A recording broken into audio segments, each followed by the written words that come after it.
ഞാൻ kick boxing, ഊഷു, Thailand ഇവൻ്റായ മൊയ്ത്തായും കൂടെയാണ് ഞാൻ ചെയ്യുന്നത്.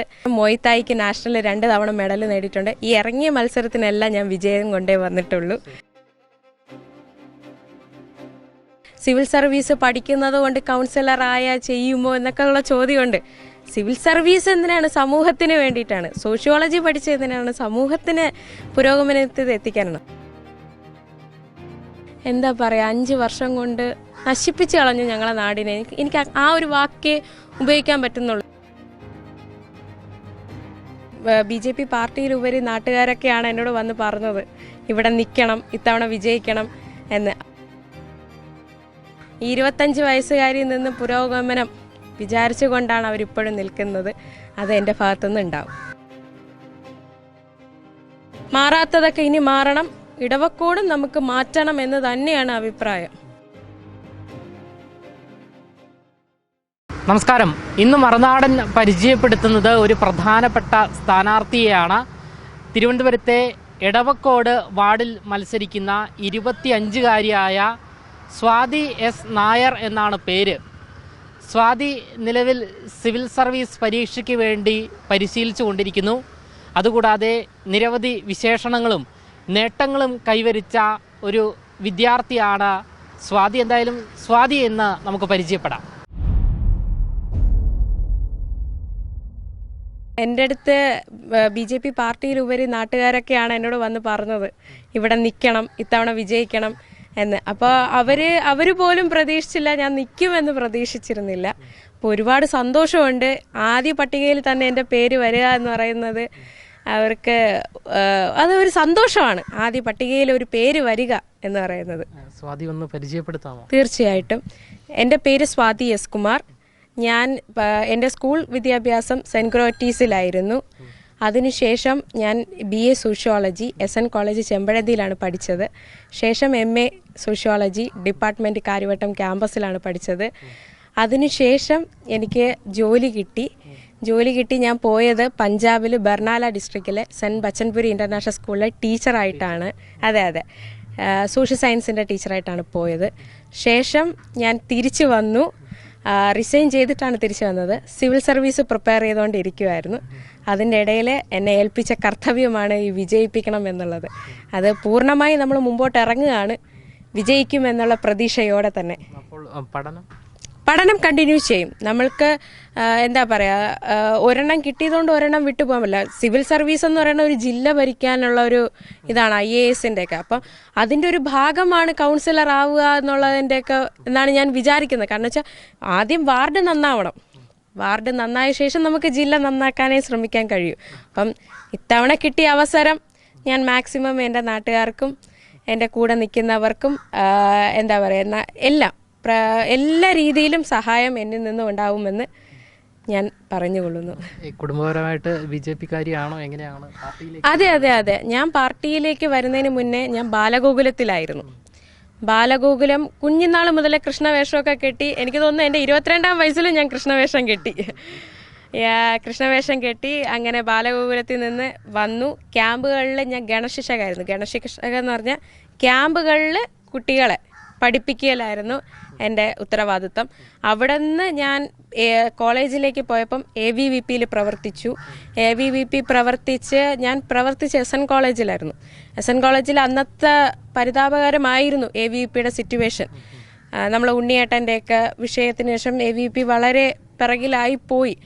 അവിടെ നിന്ന് ഉയർത്തിക്കൊണ്ടുവരാനും എൻ്റെ കൂടെ സഹപാഠികൾ ഇഷ്ടം പോലെ ഉണ്ടായിരുന്നു. അതിനുശേഷം ഞങ്ങൾ 16 സീറ്റാണ് SN കോളേജിൽ നിന്ന് പിടിച്ചെടുക്കുന്നത് AVVP. ശേഷം ഞാൻ കഴക്കൂട്ടം മണ്ഡലത്തിൽ വിദ്യാർത്ഥി പ്രമുഖമായിട്ട് നിന്നു. അപ്പോൾ മഹാനഗരമാണ്, ഒരു നഗരം മൊത്തം നയിക്കണമായിരുന്നു. അതിനുശേഷം ഞാനിപ്പോൾ BJP-യിലേക്ക് ഞാൻ വരുന്നതിലുപരി എന്നെ നാട്ടുകാരാണ് എന്നെ മുന്നോട്ട് നിർത്തിയത്. പിന്നെ പ്രവർത്തകരും എൻ്റെ ഒപ്പം ഉണ്ടായിരുന്നു. ഈ 25 വയസ്സുകാരിൽ നിന്ന് പുരോഗമനം വിചാരിച്ചുകൊണ്ടാണ് അവരിപ്പോഴും നിൽക്കുന്നത്. അത് എൻ്റെ ഭാഗത്തുനിന്ന് ഉണ്ടാവും. നാട്ടുകാരുടെയൊക്കെ ഒരു പ്രതികരണം എന്താണ് പ്രചരണത്തിന് ഇറങ്ങുമ്പോൾ? സത്യം പറയാലോ, ഞാൻ കയറി ചെല്ലുന്നതിന് മുന്നേ മക്കളെ വാ, വീട്ടിലോട്ട് വാ, എൻ്റെ ചെറുകുട്ടിയെ പോലെ തന്നെയാണ്, എൻ്റെ മകളെ പോലെ തന്നെയാണ്.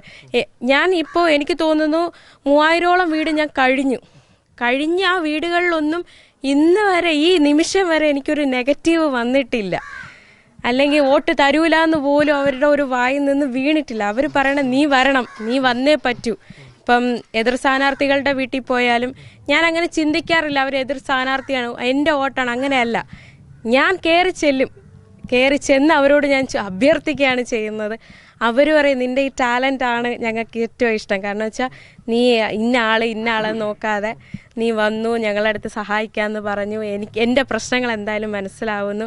ഒരുപാട് ആഡംബര രീതിയിലൊന്നും ഞങ്ങൾ പ്രവർത്തിക്കാൻ ഇറങ്ങിയിട്ടില്ല. സമ്പർക്കത്തിലൂടെ തന്നെയാണ് നാടുകളെ അറിഞ്ഞ്, നാട്ടുകാരെ അറിഞ്ഞ്, നാട്ടുകാർക്ക് എന്താണോ ആവശ്യം അത് നമ്മൾ അറിഞ്ഞ് നോട്ട് ചെയ്താണ് ഞങ്ങൾ ഇറങ്ങുന്നത്. ഈ വാർഡിനെ സംബന്ധിച്ച് എന്തൊക്കെ പ്രശ്നങ്ങൾ നിലവിൽ നേരിടുന്നുണ്ട്?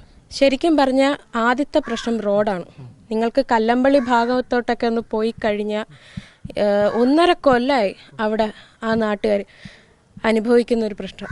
ഒരു എമർജൻസിയൊക്കെ വന്ന ആംബുലൻസിന് പോലും വരാൻ പറ്റാത്ത അവസ്ഥയാണ്. അപ്പം ഞാൻ ആ വീടുകളിൽ ചെല്ലുമ്പോൾ എനിക്കിതാണ് പ്രശ്നമെന്ന് പറയുന്നതിനുപരി അവർ നിന്നങ്ങ് കരയുവാണ്. മക്കളെ, എൻ്റെ അവസ്ഥ, എൻ്റെ മകന് ക്യാൻസറാണ്, എനിക്ക് പോവാനായിട്ട് ഒന്നിനും ഒരു സൗകര്യമില്ല, വണ്ടി പോലും വരുന്നില്ല. ആ അവസ്ഥയിലാണ് നിന്ന് കരയുകയാണ് ചെയ്യുന്നത്. അതുപോലെ സ്ട്രീറ്റ് ലൈറ്റ്, ഇപ്പം ഇവിടോട്ട് വന്നപ്പോൾ തന്നെ അവർ പറയുന്നുണ്ട് സ്ട്രീറ്റ് ലൈറ്റുകളൊന്നും കിട്ടിയിട്ടില്ല. പിന്നെ വെള്ളം ചില വീടുകളിൽ കൊടുത്തു, ചില വീടുകൾ കൊടുത്തില്ല. അത് എങ്ങനെയാണെന്ന് വെച്ചാൽ എനിക്കറിയില്ല അതെന്തർത്ഥത്തിലാണ് അവർ ചെയ്യാതിരിക്കുന്നതെന്ന്. പിന്നെ മെയിൻ്റെനൻസ് വർക്കിനുള്ളതെല്ലാം ഇത് ഇപ്പം കിട്ടിയായിരുന്നു. എനിക്കൊന്നും ഒരുപാട് പേർക്കത് കിട്ടിയിട്ടില്ല, ഒരുപാട് പേർക്ക് അതൊന്നും കിട്ടിയിട്ടേ ഇല്ല. അപ്പം അവർ പറയുന്നുണ്ട് മക്കളെ നീ എൻ്റെ വീട് വന്ന് കയറി നോക്ക്. എന്നെ പിടിച്ചുകൊണ്ട് കയറ്റി ആ റൂമിൽ നിന്ന് കരയുകയാണ്. പറയുമ്പോൾ എനിക്ക് വീടുണ്ട്, പക്ഷേ എനിക്കവിടെ കിടക്കാൻ പറ്റുന്നില്ല. എൻ്റെ ഉണ്ടെങ്കിൽ ഞാൻ ഒരിക്കലും വന്ന് ചോദിക്കില്ല എന്നാണ് അവർ പറയുന്നത്. അപ്പോൾ അവരുടെ അവസ്ഥയാണ് അത് മനസ്സിലാക്കാത്ത ഒരു കൗൺസിലറായിരുന്നു 25 വർഷവും, ആ ഒരു പാർട്ടിയിൽ നിന്ന് വന്ന കൗൺസിലറായിരുന്നു 25 വർഷവും ഭരിച്ചിരുന്നത്. പക്ഷെ ഇപ്പോൾ എന്താ പറയുക, 5 വർഷം കൊണ്ട് നശിപ്പിച്ച് കളഞ്ഞു ഞങ്ങളെ നാടിനെ. എനിക്ക് ആ ഒരു വാക്കേ ഉപയോഗിക്കാൻ പറ്റുന്നുള്ളൂ. ഇല്ലെങ്കിൽ ഞാൻ ചെന്നപ്പോൾ തന്നെ ആ വീട്ടിലെ അമ്മച്ചി കരയുകയാണ് ചെയ്തത്. കാരണം അത്രയ്ക്ക് അവർക്ക് വിഷമമാണ്. അതാണ് ഞങ്ങളുടെ അവസ്ഥ ഇപ്പോഴത്തെ. CPM-ന്റെ സിറ്റിംഗ് സീറ്റാണ്. 25 വർഷമായിട്ട് CPM തന്നെയാണ്. അതെ, CPM തന്നെയാണ് ഭരിക്കുന്നത്. അപ്പോൾ അതിനൊരു മാറ്റത്തിന് വേണ്ടിയാണ്. അതെ, മാറാത്തതൊക്കെ ഇനി മാറണം. ഇടവക്കോടും നമുക്ക് മാറ്റണം എന്ന് തന്നെയാണ് അഭിപ്രായം. അപ്പോൾ ഈ മാറ്റത്തിന് വേണ്ടി സജീവമായി പ്രവർത്തിക്കും. തീർച്ചയായും. ഓക്കെ, ഒരു ചോദ്യം കൂടെ. ഏതോ ഒരു സ്പോർട്സ് ഐറ്റമിൽ പിന്നെ പ്രാവീണ്യം തെളിയിച്ചു. അതെ, ഞാൻ കിക്ക് ബോക്സിങ്, ഊഷു, തായ്ലാൻഡ് ഇവൻ്റായ മൊയ്ത്തായും കൂടെയാണ് ഞാൻ ചെയ്യുന്നത്. ഞാൻ സ്റ്റേറ്റ് ലെവൽ ഊഷു ചാമ്പ്യൻഷിപ്പിൽ നേടിയിട്ടുണ്ട്. യൂണിവേഴ്സിറ്റി ഓൾ ഇന്ത്യ തലത്തിലൊക്കെ പാർട്ടിസിപ്പേറ്റ് ചെയ്തിട്ടുണ്ട്. ശേഷം മൊയ്ത്തായിക്ക് നാഷണൽ 2 തവണ മെഡൽ നേടിയിട്ടുണ്ട്. ഈ ഇറങ്ങിയ മത്സരത്തിനെല്ലാം ഞാൻ വിജയം കൊണ്ടേ വന്നിട്ടുള്ളൂ. അതുകൊണ്ട് തന്നെ നാഷണൽ ലെവലിൽ പോകാൻ പറ്റി. പിന്നെ റൂറൽ ഒരു ഇൻ്റർനാഷണൽ കോമ്പറ്റീഷൻ ഉണ്ടായിരുന്നു, നേപ്പാളിൽ വെച്ചായിരുന്നു. അതിലും ഗോൾഡ് മെഡൽ നേടിയിട്ടുണ്ട്. പരിശീലനമൊക്കെ എവിടെയായിരുന്നു? എൻ്റെ പരിശീലനം ജോഷി എന്ന് പറയുന്ന JB ഫിറ്റിൻ്റെ ഒക്കെ കീഴിലായിരുന്നു, ശാസ്തമംഗലം. പുള്ളിക്കാരനാണ് എന്നെ കുഞ്ഞിലെ ട്രെയിൻ ചെയ്യിപ്പിച്ചത്. കാരണം എനിക്ക് മൾട്ടി ടാസ്ക് ഭയങ്കര ഇഷ്ടമുള്ള കാര്യമായിരുന്നു. പഠിത്തത്തിനോടൊപ്പം തന്നെ സ്പോർട്സിനോടൊപ്പം തന്നെ രാഷ്ട്രീയത്തോടൊപ്പം തന്നെ പല കാര്യങ്ങളും ഞാൻ മുമ്പോട്ട് നയിച്ചിട്ടുണ്ട്. അതുകൊണ്ട് സിവിൽ സർവീസ് പഠിക്കുന്നത് കൊണ്ട് കൗൺസിലറായ ചെയ്യുമോ എന്നൊക്കെ ഉള്ള ചോദ്യമുണ്ട്. സിവിൽ സർവീസ് എന്തിനാണ്? സമൂഹത്തിന് വേണ്ടിയിട്ടാണ്. സോഷ്യോളജി പഠിച്ചത് എന്തിനാണ്? സമൂഹത്തിന് പുരോഗമനത്തിൽ എത്തിക്കാനാണ്. അപ്പം എനിക്കതൊന്നും ഒരിക്കലും ഒരു പ്രശ്നമായി വരുമെന്ന് ഞാൻ കരുതുന്നില്ല.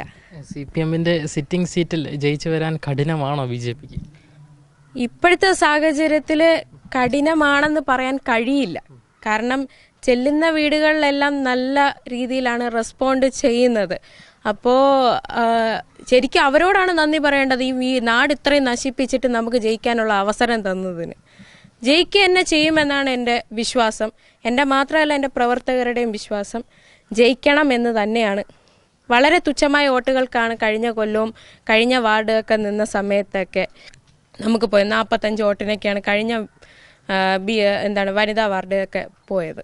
എന്തായാലും സിവിൽ സർവീസ് എന്ന വളരെ വലിയ നേട്ടം കൈവരിക്കാൻ ഇരിക്കുന്ന ഒരു വിദ്യാർത്ഥിയാണ് ഇത്തരത്തിൽ എടവക്കോട് എന്ന വാർഡിൽ കൗൺസിലറായി മത്സരിക്കാൻ ഇറങ്ങിയിരിക്കുന്നത്. എന്തായാലും ഏറെ പ്രതീക്ഷയോടുകൂടിയാണ് ഈ ഒരു മത്സരത്തെയും സ്വാതി നോക്കിക്കാണുന്നത്. ക്യാമറമാൻ അഖിൽ അശോകിനൊപ്പം അമൽ രുദ്ര, മറുനാടൻ മലയാളി, തിരുവനന്തപുരം.